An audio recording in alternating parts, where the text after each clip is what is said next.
All right. Well, so we'll kind of just ease into this here, but the conversation with a guy that has filmed 800 folks, families, really. You've just got a wealth of history and information and things that you've seen and heard. I'd love to just the first thing that comes to your mind, just like the craziest part of someone's story that sticks out in your mind that you'll never ever forget. I'd love to hear it. Yeah. Oh my gosh. Well, the craziest, maybe the most useful that I've ever heard, it deals with three words, and I'm probably going to forget them right now, but hard, busy, and tired. We say those all the time. We hear them all the time. And I had a guy that I did his film, and I said to him while we're filming, and I said, dude, that must have been hard. And he's a farmer, right? He looks at me, he's like, what does hard have to do with anything? And he kind of let it go. And then later he asked me how I was doing. I said, just busy. You know how we say it like that, just busy, man.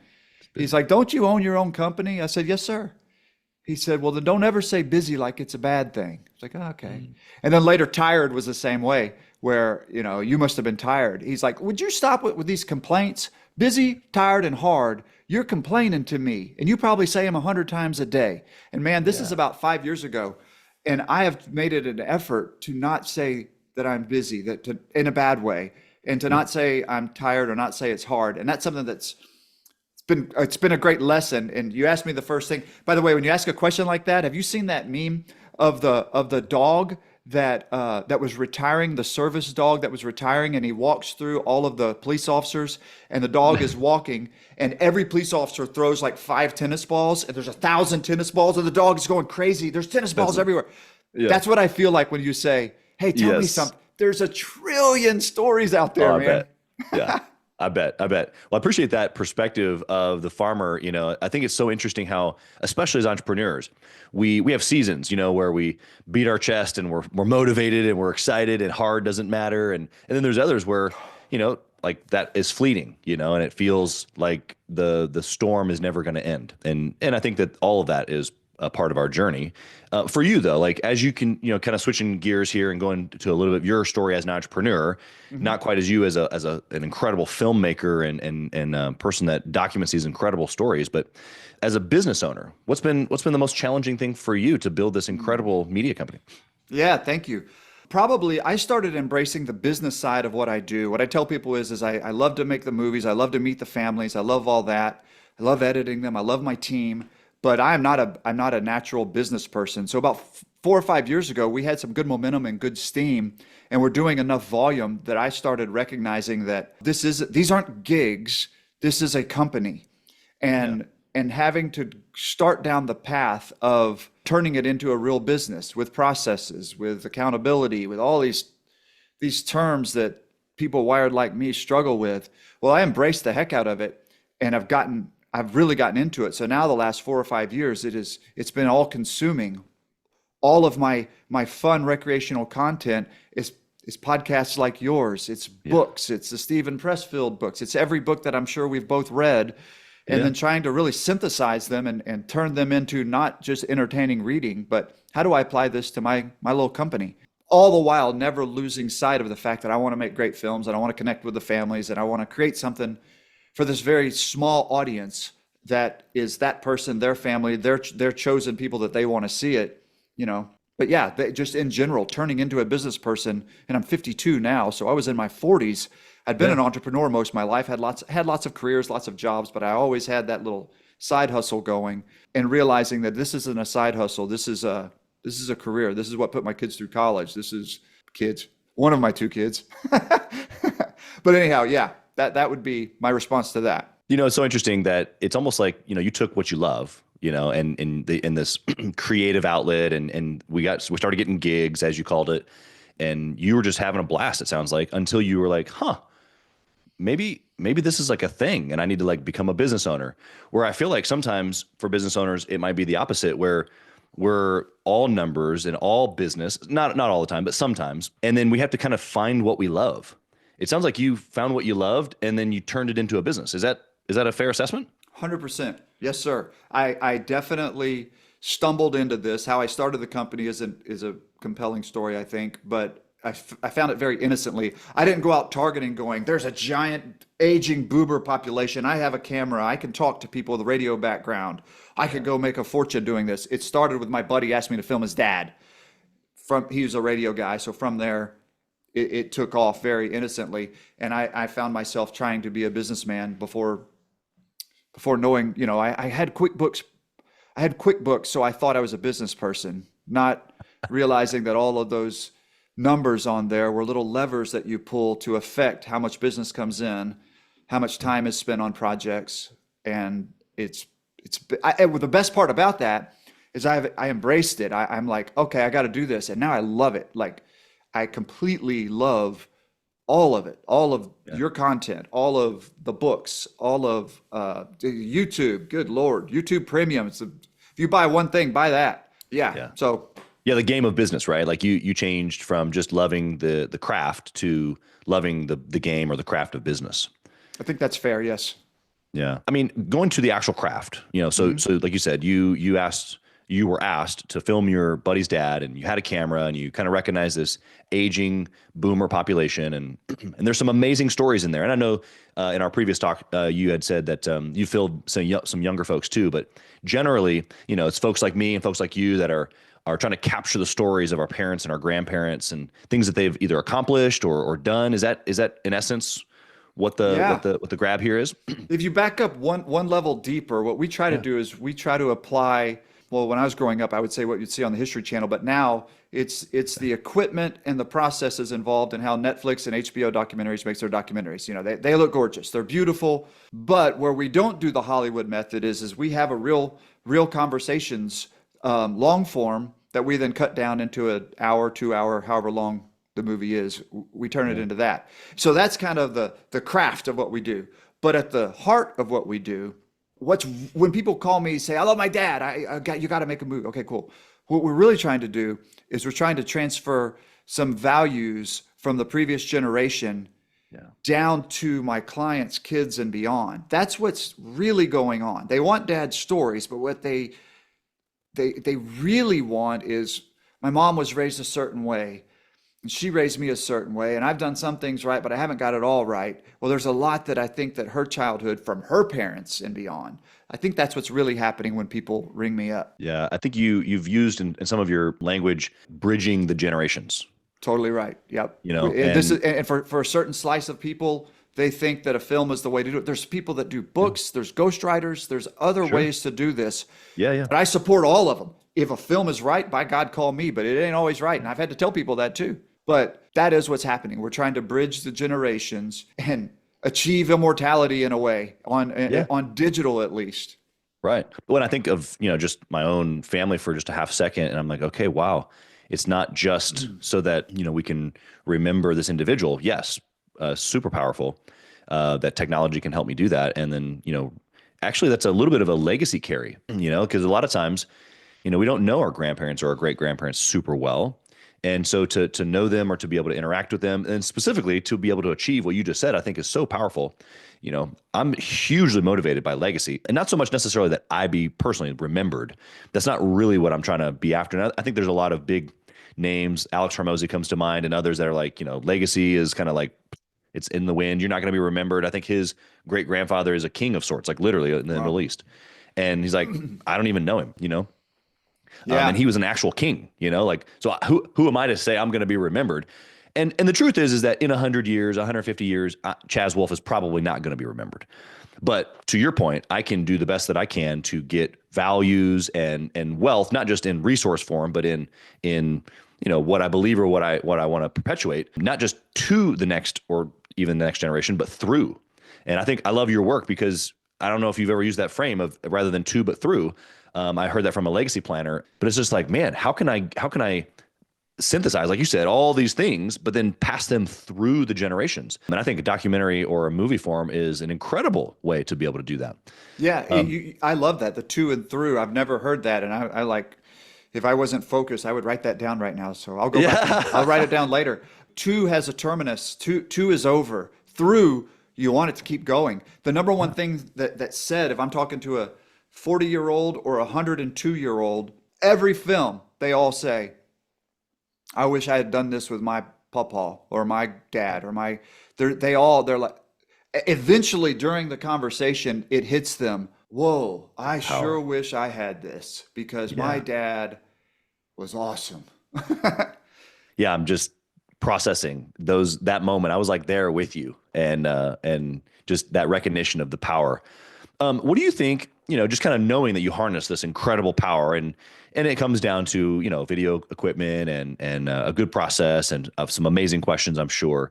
But what in this is unique to you? Like, why Heritage Films? Because you said like there's some other folks that do this, but based on what I've seen, you do this really, really well. What makes you guys stand out? I don't know. We care. We, like all my staff, I hire character before skills.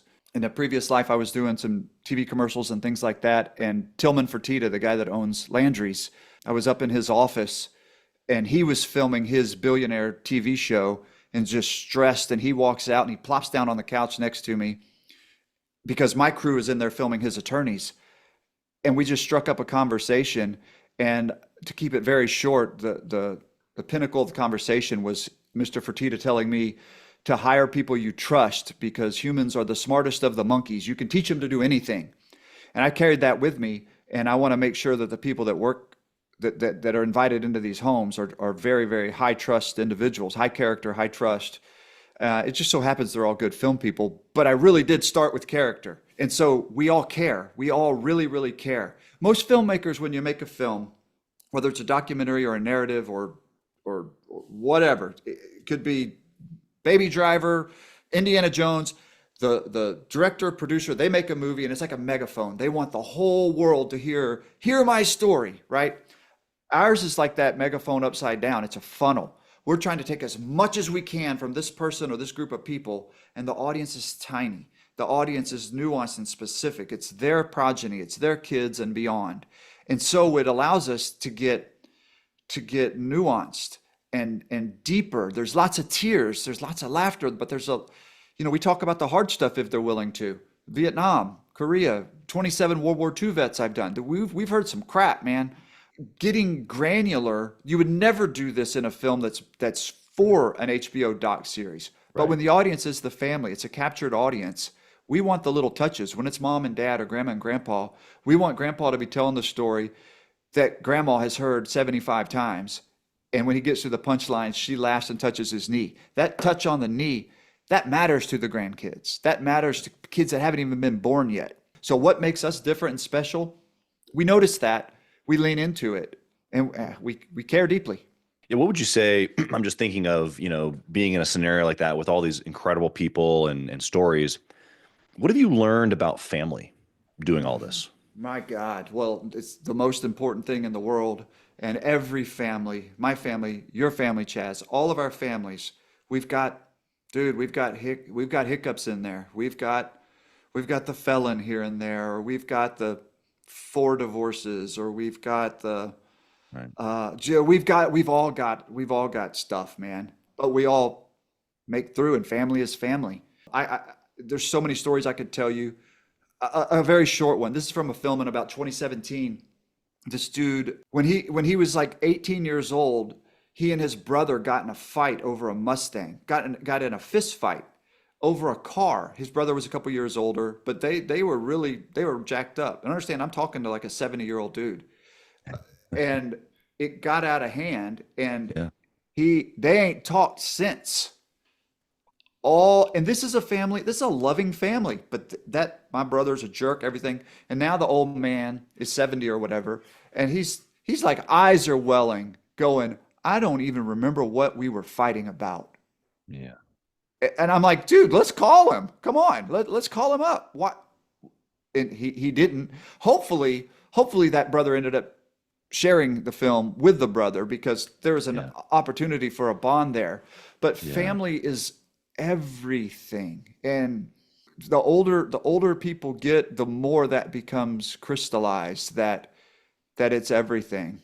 But again, I mean, I'll give you another one off, almost a counterpoint to that story of this gentleman that I filmed that was successful by every definition. Now, mind you, his son hired me, so his son respected and loved his father. But this dude had planes, right? Like plural. He did well.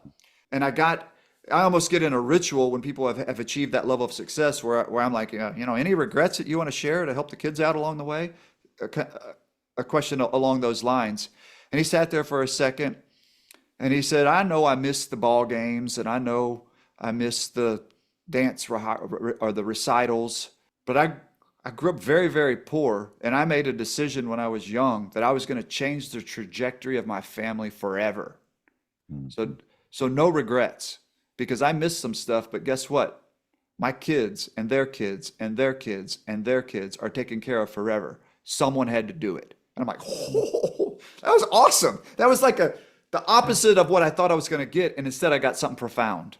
Yeah, that's so incredible. I've thought about that. The change agent. The person, the first generation, right? Someone had to do it, and I think that a lot of entrepreneurs. I mean, well, 85%. I think it's 85% of all millionaires are self-made. They're first generation money, and so it perpetuates this cycle where a lot of times just first over and over and over, and a lot of times it's because we don't know how to make it last. The second generation, by the third generation, it's typically gone, and so that's so profound because I feel that way even personally. Not that I've missed a bunch of stuff per se. There's been, I'm sure, years where I missed stuff that I was building, but it was the opposite of what I thought, you were going to get from that. Like you said, what do you think, like when you back up, even as a business owner for yourself, think about your own family, how does that align with you as an entrepreneur, the someone had to do it phrase that you heard there?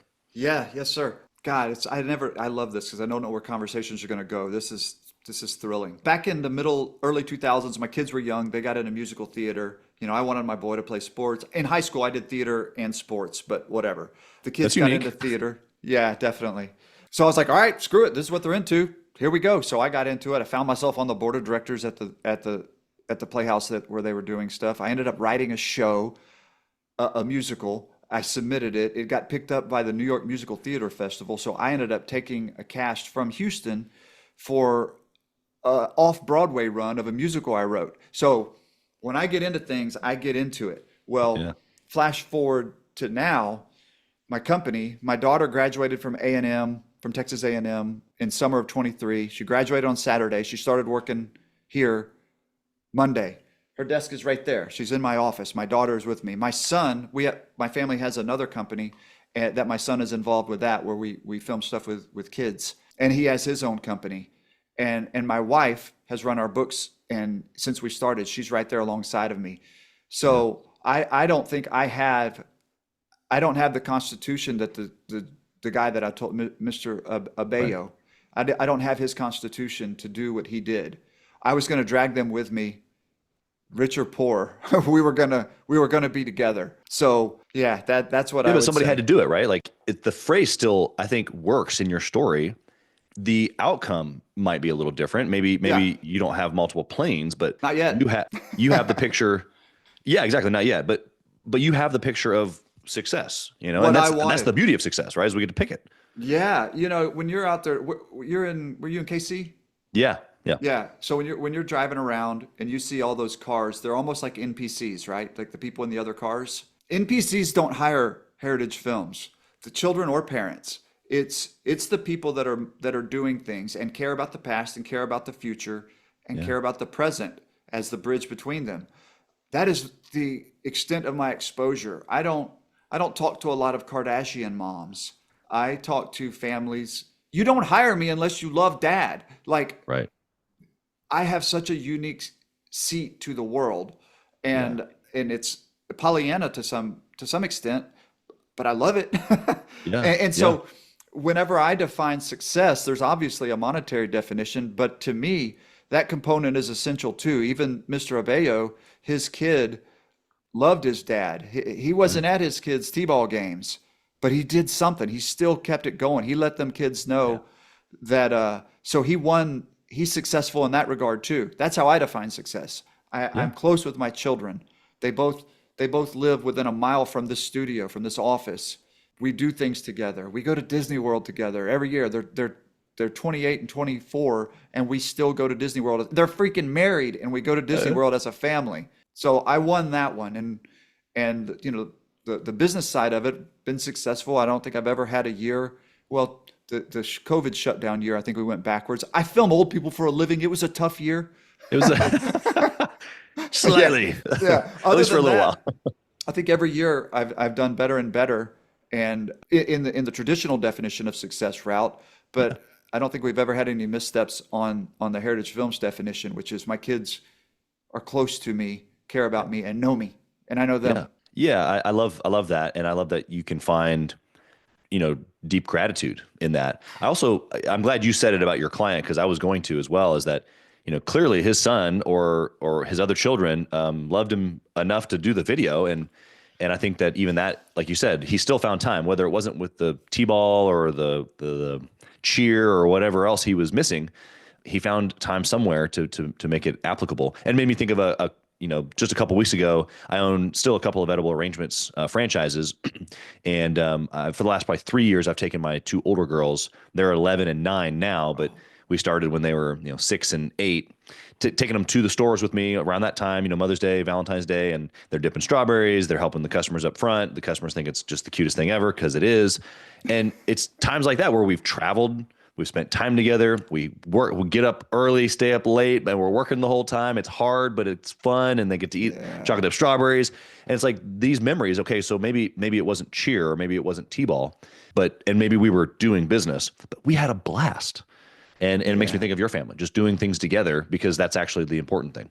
Never stop, Chad. Never stop. Never stop. Keep taking them, because you're going to go through the teen years, and they're going to turn into little turds. Keep bringing them. Keep bringing them. Keep loving on them. Yeah, right. man. Hey, Kings and Queens, Chaz Wolfe. I want to talk to you about something that's super important to me. We put a lot of time and effort, we meaning myself and my team, into this podcast, into the content that goes out every single day. And if you have been getting any sort of value or insight from this, we want it to be able to reach other business owners too. So we would love if you would like, comment, share, leave a review, post, share again, all of the things on social media, on all the different platforms, or even on the podcast mediums of Apple and Spotify. We would love to be able to get our content into more hands, more entrepreneurs, so they can grow their business as quick as possible. Together, we are building a community of like-minded entrepreneurs who are committed to growing their businesses to new heights. So let's do this. Let's help each other grow. Well, we've talked about how you've learned some incredible things about families, and even including your family. What have you learned about leadership? You've kind of got an angle here where leadership has come through in some of these films. What have you learned? Oh my gosh. Just yesterday, literally Monday and Tuesday, or pardon me, just the last 2 days, I filmed a retired one-star general, reserve Army general. And I was in the Army once upon a life, and I was a E4 specialist, light infantry medic. And anytime I'm doing films with these flag admirals or generals, I turn into Specialist McClain. I'm like, yes, sir. No, sir. Like I'm 50 years old. Yeah. And I'm still like, I'm calling him general. I couldn't help it. He's a freaking general. We actually discussed leadership a little bit. And I love what he said about there's the Patton leader, which is total command and control, buck stops here. And then there's that other kind of leader that's the lead from the front. And I'm not going to ask my men to do anything I wouldn't do. For my personal preference is the latter. I'm big time that way at my company and in my family, but in leadership in general, man, that philosophy has to be there. The willingness for men, I say men because I've been in the Army for the 2 days, staff and colleagues that are under your charge, they got to know that it's not just words, that it's willingness. And until you've built trust, the only way to establish that is by action, by doing it. Here's what I did, now you do it. And what have you seen? I mean, whether it's with a general or whether it's with a successful business owner, like you mentioned a few minutes ago, that has multiple planes, what have you seen in family stories as you've captured them that have, like the leadership stuff that's shown through, whether it be family or business or military? I mean, you're talking about doing the things, taking action, but what are those things? Let's see. I was, while you were talking, I tried to flip it to make it not just about men and generals, some of the women that are true matriarchs of the family that lead, that Yeah. I would say communicating. I'm thinking about a lady right now. Momo is her name, not her grandma name, her name. And she is the one who makes sure that everybody is in constant communication. Most families have that person that kind of keeps up with, and not in a not in a nosy Nancy way, but in a family archivist kind of way. We have to Yeah. stay in touch. Communication, I mean, like I said, we've probably read all the same books that communications is important. I would say that Sure. it's paramount, Yeah. and a tendency to not be afraid. I don't want to say over communicate, like in a micromanager, I'm telling you too much. Don't be afraid to start with the 72 point title font and say the super obvious thing, because very often that's missing. And I think leaders in families and in business, we miss that. We miss that giant, blatant thing that needs to be said, and then get into the details if necessary. Say that thing. Say, in a family, I don't have an exact analog for you. Communicate, talk, and use that whole hierarchy of face to face in the same room is absolutely best in every situation. After that, phone call, or after that Zoom, after that visual where you can see the nonverbals, and then phone, and then text, and somewhere way down the line is your social media communications with people that are important to you. Yeah, I think that's a really great depiction when I think of, families, even my own family, my little micro family, my wife and our kids, and then of course the extended family. We don't live super close to a lot of our family, and so that communication piece is harder. And the truth is that living life in a different part of the country, it has to be really, really intentional. And what I have found actually that if it's not intentional, if the one person is the only person that's intentional about the communication, it's hard, And so there's what I don't want to do is get to a point where I've got a documentary happening of my parents or grandparents or me of one day, and not have been willing to do those things, but then also not to have spent a bunch of time. Because at some point, whether it's family or colleagues or whatever, if it's not reciprocated, then have you seen that in some of your stories? If it's not reciprocated, then it's not valuable, or it doesn't work. There's a disconnect. I think every family probably has that too. I'm thinking of certain parts of my family, but Absolutely. have you seen that in your If I documentaries? could, yeah, absolutely. Because, okay, here's how I tell people there's a couple stages in life where your past starts to matter. And what I've identified from the families that I've worked with, either from the clients, from their kids, from the subjects that I've filmed, it's around, call it high school graduation to college graduation, late teens, early 20s, somewhere in there. You're about to embark on this journey of adulthood and life, and you say, "Who the hell am I? Wait, why am I here? Who?" Right. That's one of the stages where. And so if somebody is not, some people are in that window when they really start caring about it. The next stage is somewhere between you and me, somewhere where we're into our career, we're into our job, we've got our families kicked off, we're going good, things are all right, and you start to have that thought of this doesn't last forever. I have an expiration date. Who am I? So we look to the past to find it, and Ancestry has just lived on that. People are going, who am I? And they get on ancestry.com, and you're just looking and you're just finding connections, and you're like, gosh, for some reason, this tree matters. This person, oh, wow, this guy was a judge. I didn't know that. And it matters. And then the next one is on that post retirement for your traditional working people. I'm never retiring. I'm doing this until people will stop talking to me. But for traditional people that retire, they retire, they're ready to play golf, they're ready to play bridge, they're ready to go to Yellowstone, and they're like, man, I'm kind of done with that phase, and Yeah. who am I? Yeah. And they start looking backwards. So it's a very, very long route to answer your question of just because that street you're talking about has to be two-way, it's just, it does have to be two-way, and you're exactly right, but they may not be on the same timeline. That Yeah. kid at 20 may not have that DNA that makes him go, gosh, I'm about to embark on life. Who am I? It may hit him when he's 40 or 70.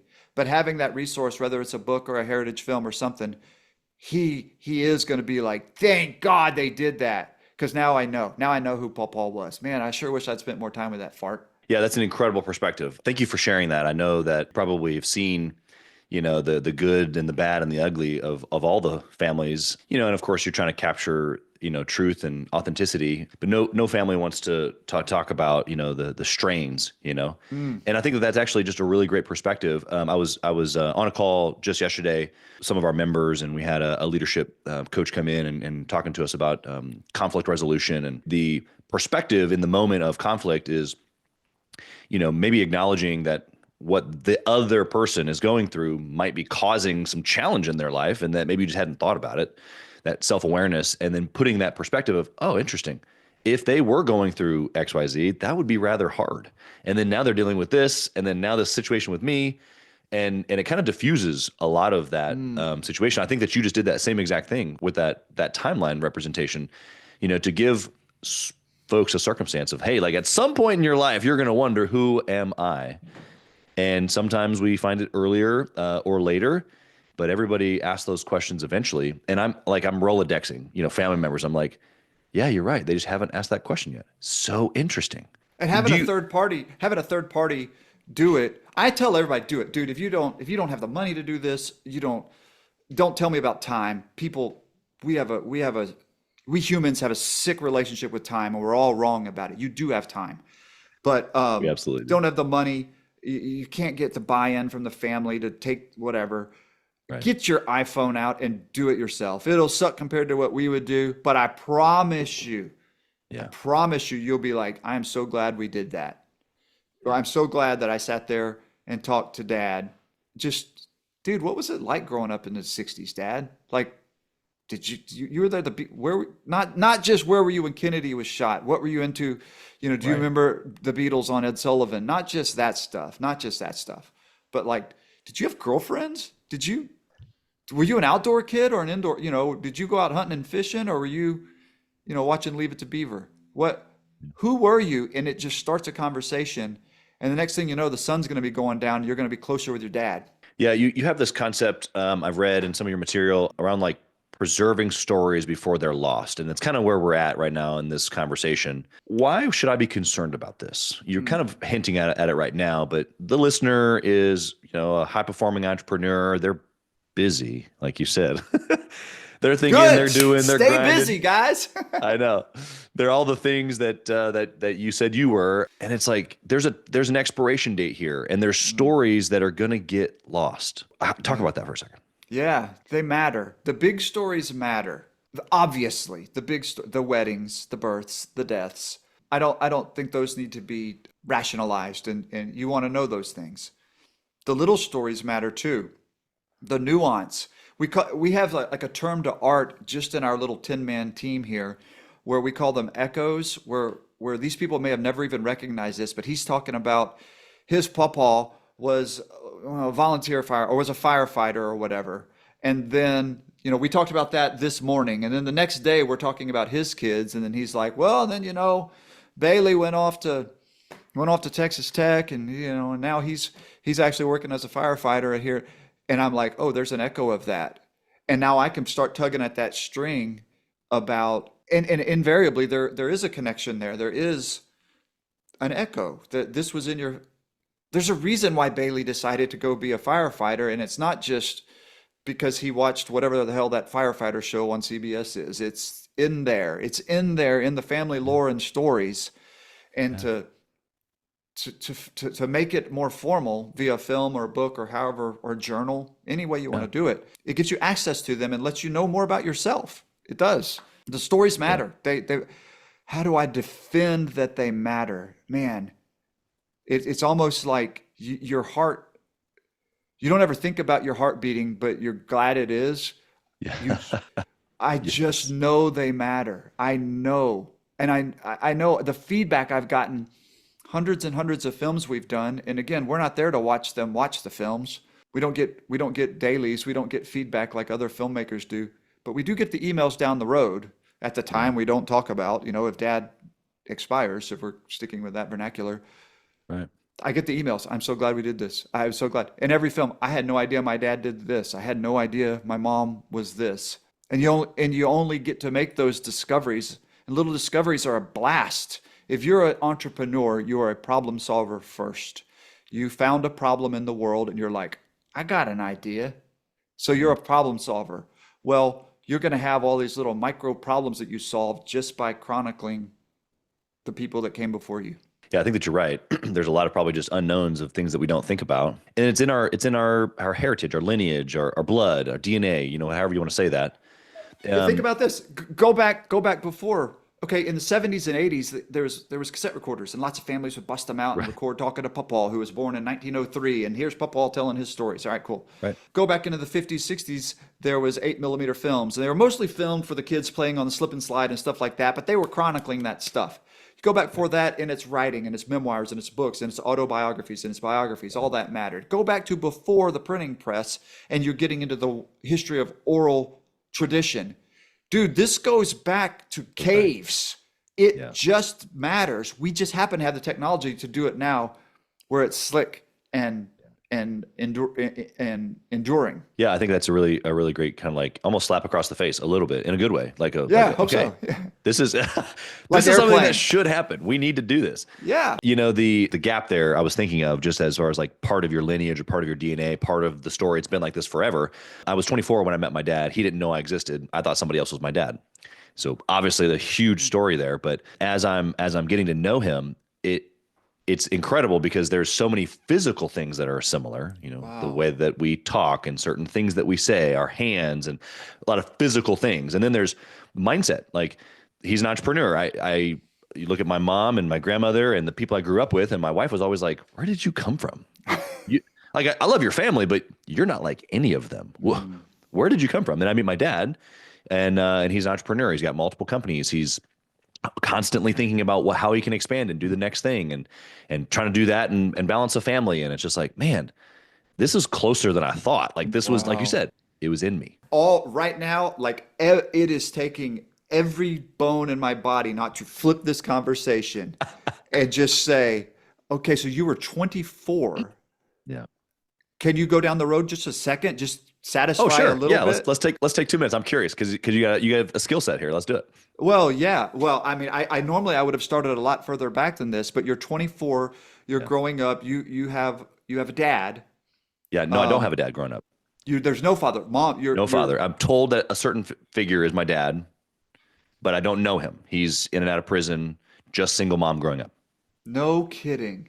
Yeah. So now you're fit, you take care of your body. You're successful in the business. You have a family that loves you. So your mom killed it, by the way, right? Absolutely, she did. Yeah, that's good. And you get this. How was the discovery made, Chaz? Hey, guess what? So the guy that I thought was my dad had recently gotten out of prison again, but this had happened multiple times where he'd reach out.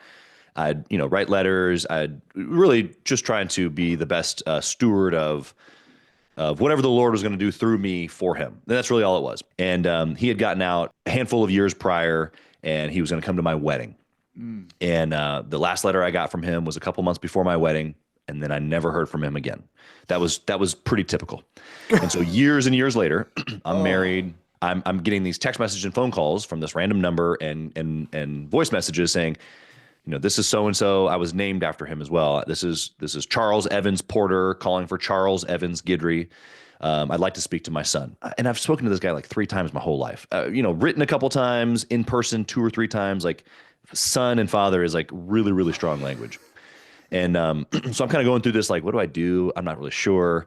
But I kind of settled with, I'm going to take him to dinner and just tell him that I'm blessing, that I forgive him, that I'm not really concerned about it. Like going forward, I'm not really certain if I want to continue anything, but like, just like blessings to you. And I'm going to take you out to a fat steak dinner and just bless you. I'm telling that story to my grandmother. And she's like, but do you even think that he's your dad? And I'm like, well, actually I had some questions along the way. I asked my mom and I got these answers and she was like, yeah, but there's this guy.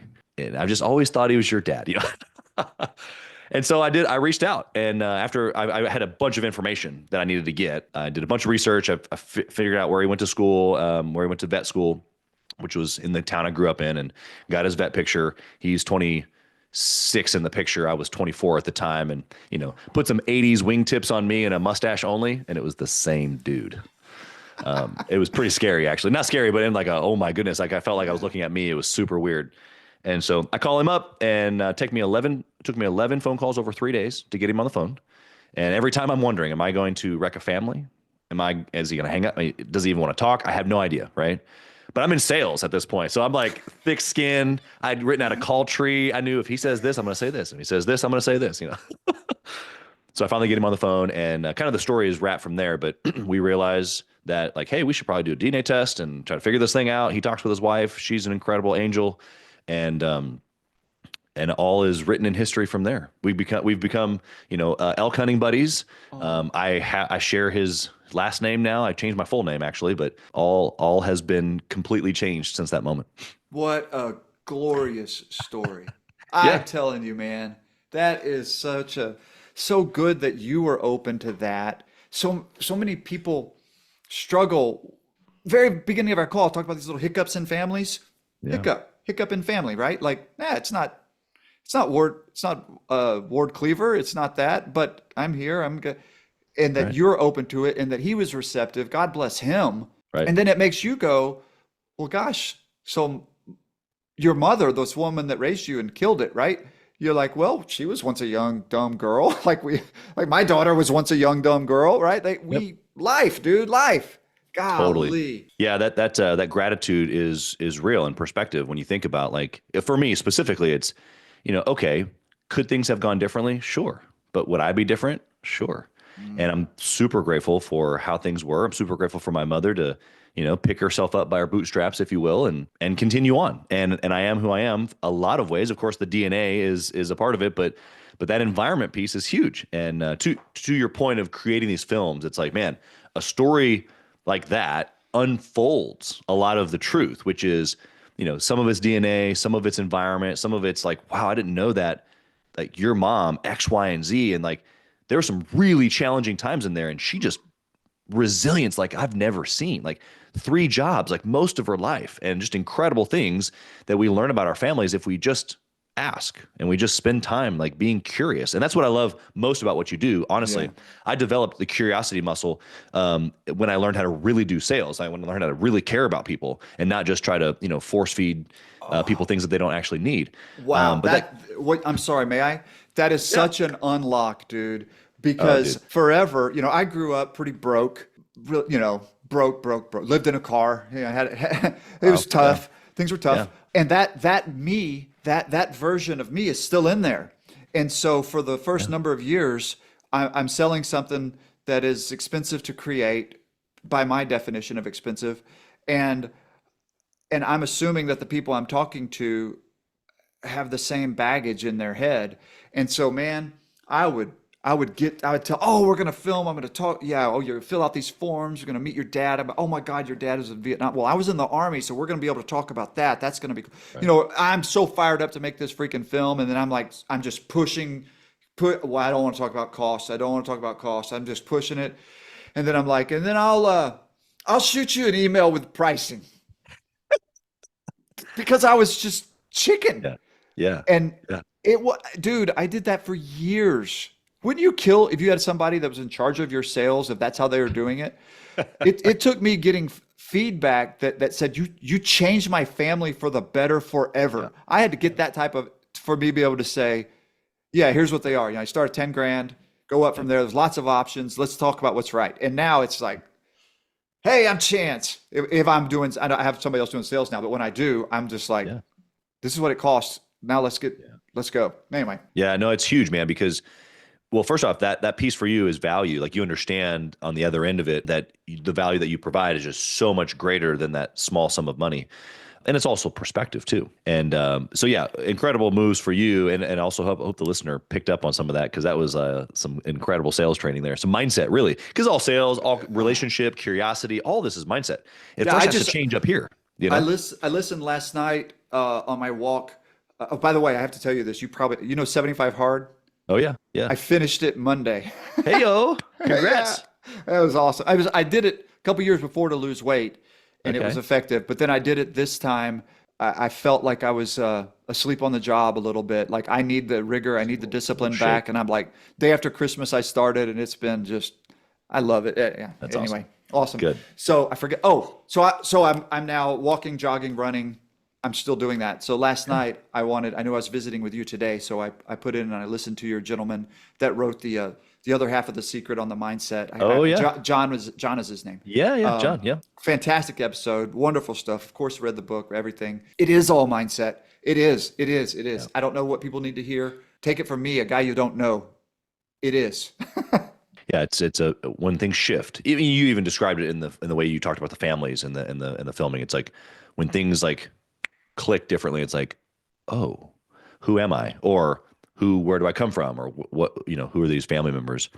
Okay, so you said you've been holding back, during that little piece for me, and so now I've been holding back this entire time, and I got just a couple more questions here before we wrap up. Sure. You said, kind of in a little pre-interview, you dropped this huge bomb on me that there was something about Kobe Bryant, and I've just been like itching to weave this in somehow. I have no idea how to weave this in because I don't know what I'm asking, but like, bro, there's a story here, and you gotta tell me. All right, that is in my radio days. That's what we call an indelicate segue. That's there what you that go. was. Let's just get to it. Yeah. All right, so I have to pick up a story that's already long going, but I just mentioned I worked in radio. I got into radio because I wrote songs about. I'm from Houston, about Houston athletes, and I wrote a song about Yao Ming that went viral. Like before things went viral, it went crazy viral. It was on the David Letterman show. It was on CNN and ESPN. It was everywhere. Wow. Every time Yao would make a bucket, they would play my song at the Compact Center and in Toyota, and then 16,000 people would sing. Every time he'd make a block, they would sing. They'd fire it off, and that's how I got into radio. Was through the creative. It was the Army, and then some sales jobs, and then music. Radio. Well, Kobe. Okay, so I get a job in radio, and I'm the assistant program director at a CBS sports radio station here in town. So now I'm working in the creative space, have a regular job. Well, I was moonlighting. Told you I'm always hustling. I took a job, a contract work as a radio engineer. I knew nothing about it. I literally answered a phone because the guy that normally did it was gone. And this dude says, hey, I need somebody to fill in to engineer the Rockets game tonight. And I said, oh, I can do it. What do you use? And he told me, and I like literally looked up a PDF of the equipment he was using. Anyway, so I faked my way into it. Well, I was good at it. So I'm engineering Rockets games, which is basically, the radio broadcast team comes from Charlotte or Oklahoma City or LA. And I'm the guy sitting with the DJ with the announcer, hitting all the buttons, turning up the squeaks of the floor, right? So that's what my job. Well, the Lakers are playing the Rockets, and Yao does something great. They play my song, and of course, I'm a narcissist. So, in a commercial break, I tell the announcer whatever. I say, hey, that's my song. He's like, what do you mean? I said, no, I wrote, that's like why I'm sitting here. That's me singing. He's like, hold on. Halftime, he disappears, comes back after halftime. We get into the third quarter, go into the fourth quarter, hit a commercial break, and he's like, Kobe wants to meet you. I said, Kobe wants to meet me? Yeah. So I'm like, yes. So game ends, Lakers win. And we shuffle down after the post-game little 10-minute thing. We go down there, and Kobe is sitting in his locker. So they're big wooden lockers and are open. Kobe's in there. His knees are as tall as my face. He's in this locker, and he's got his whatever like Beats or whatever cool headphones there were in 2004 or whatever.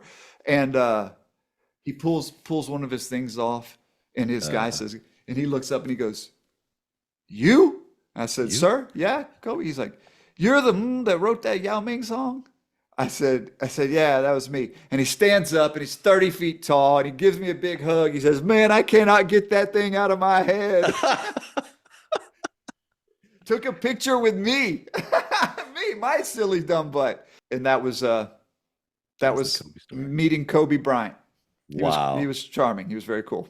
I mean, especially now, obviously looking back at just, his legacy and what a great player and history he had. But I mean, how do you not in that moment go, that's my song? Like Oh, yeah, that's I not, know. And you I know? mentioned that narcissist ego thing because Yeah. I was caught up in that for a long time. I thought this company was successful because it was me. Yeah. And now, obviously, I know that's not the case. It's everybody. And I want to Yeah. get to where I'm doing my one good thing. But, Yeah. I appreciate you from sharing that story. The yeah, you the got it. the moment there of like you said, just this huge, not just physical person, but this personality and this star Yeah. asking for you. I'm sure that felt just incredible. Great feeling. Great story for things like this. Yeah, Yeah. that was a good one. Yeah, and then Yeah. when you go in later and the Mamba mentality, if you've read up on that and Oh, listened, yeah. boy, there was he had his hiccups as we all know, Yep. but what a machine. What an incredibly hardworking, dedicated athlete and thinker. Well, Chance, this has been an incredible interview. You have given us so much to think about, from family to business to leadership to, of course, maybe potentially reaching out to you and using your services to document our own family's stuff, the good, bad, the ugly, the indifferent, the World War II stories, who knows? But how can the listener find you? How can they connect with you? How can they hire you? Because you've, Sure. you've made a pretty compelling case on how and why these stories matter, and I think that they should. Thank you very much. Well, you go to yourheritagefilm.com, old school, the internet, you may recall it. I'm on X at Texas Chance. Follow me there for the bold. Reach out, man. And again, if I'm not right, I give you my word. I'll tell you, and I will help you find other resources.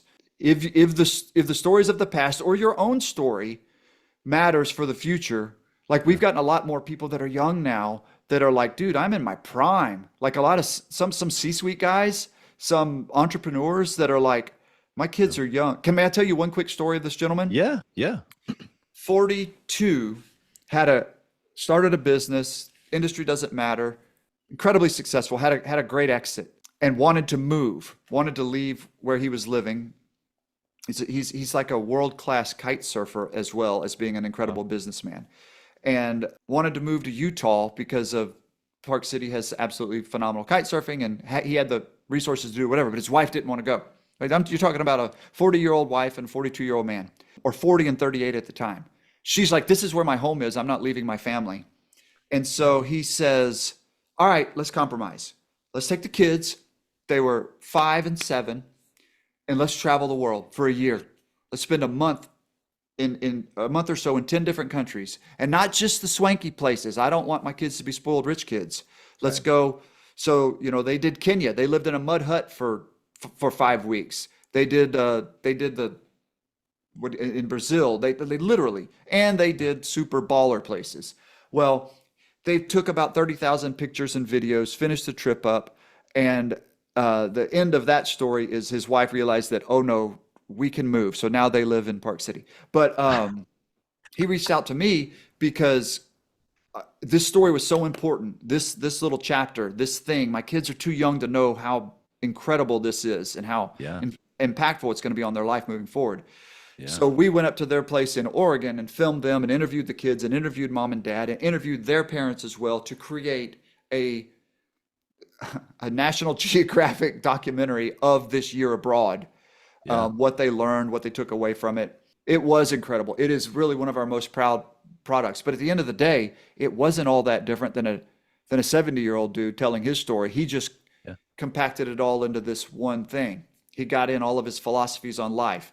How did he go from being a broke guy to selling a company for a lot of money? Anyway, so it's not just older people. Sometimes people think this is the time where I want to say, I know who I am right now and I want to share this. And then we'll do it again in 10 years. Yeah, exactly. Well, I think that leaves room for the story to develop and continue Yes, on. It sir. doesn't have to be a final version, right? No, for sure. That's incredible. Well, we'll put all the contact information for you in the show notes. And so if you're still listening right now, I'd highly recommend checking out Chance and Heritage Films. He's given you plenty of reasons to at least be curious, right? As we talked Yeah. about, asking good questions and seeing if maybe something that they do can be helpful to your family. Brother, I appreciate you being here and pouring out to the audience. You have been absolutely incredible. Blessings to you and your family, your business, everything that you got touching here in 2025. We'll talk soon, okay? All right. God bless. Thanks, man. Thanks. Thank you for listening to Driven to Win. I hope that you were able to pull out a few nuggets to go apply into your business right away. More importantly, though, I hope that you're realizing that it takes more to be successful than just being by yourself, doing it all on your own, carrying the weight all by yourself. What I have realized, not only in my own journey from multiple businesses and multiple different industries, and now interviewing over 200 or 300 other very successful 7, 8, and 9-figure business owners, is that it's tough to do it alone. And so Gathering the Kings exists to bring together successful entrepreneurs. In fact, we are putting together 1,000 kings, specifically who are grateful but not done. We're intentionally assembling kings who fight tooth and nail for their business, family, and communities. And here's what we believe, that in the pursuit of excellence in those areas, that it ignites within us the responsibility to govern power and forge a lasting legacy. So if that relates and resonates with you, and you know that you need people around you, sharp, qualified, other very successful business owners, I want you to go to gatheringthekings.com.